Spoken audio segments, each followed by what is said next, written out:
case briefs, and so much more. LSData's got what you're looking for. The Supreme Court of the United States heard a case in 1972 called Lindsey v. Normet that dealt with the question of whether a state law could unfairly discriminate against tenants or deprive them of their rights to due process under the Constitution. In this case, tenants in an Oregon-rented single-family residence refused to pay their monthly rent until their landlord fixed the substandard and unsafe living conditions. Before eviction procedures began, the tenants took legal action and filed a lawsuit in federal district court claiming that Oregon's forcible entry and wrongful detainer statute violated their constitutional rights under the 14th Amendment.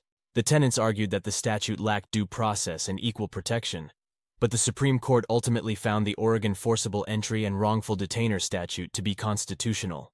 However, the court determined that one specific requirement, the posting of a double bond on appeal, was unconstitutional as it violated the Equal Protection Clause. Case briefs and so much more. LSData's got what you're looking for. Visit lsd.law, elevate your mind, leave the stress of class.